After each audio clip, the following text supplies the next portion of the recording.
Komisi Pemberantasan Korupsi, KPK, kini memfokuskan penyidikan kasus dugaan korupsi kuota haji tambahan tahun 2023-2024 pada pengejaran seorang juru simpan. Sosok misterius ini diakini menjadi pengepul utama dan pengendali uang haram yang berasal dari praktik lancung tersebut. Penelusuran aliran dana kepada sang juru simpan ini menjadi alasan utama mengapa KPK belum juga mengumumkan nama-nama tersangka hingga saat ini. Lembaga anti rasuah tersebut tidak ingin gegabah dan bertekad membongkar kasus ini hingga ke akarnya. Kami ingin melihat kepada siapa saja uang ini kemudian berpindah dan berhentinya di siapa, karena kami yakin bahwa benar ada juru simpannya. Artinya, uang berkumpul di situ, ujar pelaksana tugas Deputi Penindakan dan Eksekusi KPK, Asep Guntur Rahayu, dalam keterangannya, Jumat, 19 September 2025. Asep menjelaskan, dalam sebuah lembaga, uang hasil korupsi tidak selalu terkumpul pada pimpinan tertinggi. Justru, seringkali ada pihak khusus yang ditugaskan untuk mengelola dan menyimpan dana ilegal tersebut. Kalau di suatu lembaga juga kan ada khusus yang mengelola keuangannya. Tidak harus setiap orang yang mengumpulkannya. Orang tersebut yang sedang kita cari, sedang kita identifikasi, kata Asep. Menurut Jenderal Polisi Bintang 1 ini, jika identitas juru simpan tersebut sudah terungkap, penyidik akan lebih mudah melacak jejak aliran dana korupsi secara menyeluruh.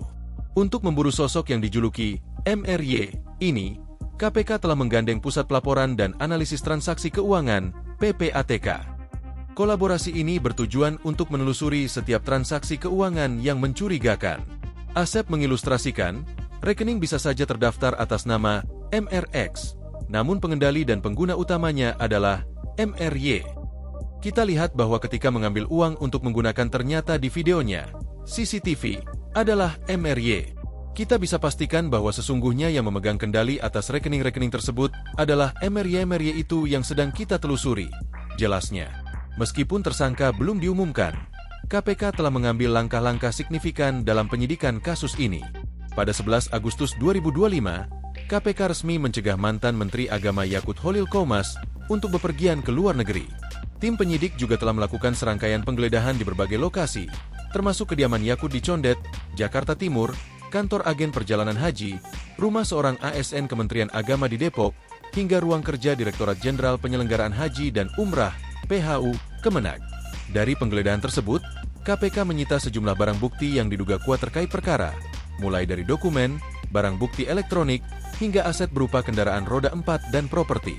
PK berjanji akan segera menetapkan dan mengumumkan para tersangka dalam waktu dekat. Indonesia mendapat tambahan 20.000 kuota haji dari Arab Saudi untuk tahun 2024. Sesuai UU Nomor 8 Tahun 2019, pembagian seharusnya 92% untuk haji reguler dan 8% untuk haji khusus. Namun, kuota dibagi rata, 50% reguler dan 50% khusus, melanggar aturan. Modus korupsi. Jual beli kuota haji kepada penyelenggara haji khusus, PIH, yang sanggup membayar fee tinggi. Waktu pelunasan hanya 5 hari, membuat jemaah reguler gagal berangkat dan kuota dialihkan. Dugaan aliran dana ke pejabat Kemenag, termasuk Dirjen PHU Hilman Latif.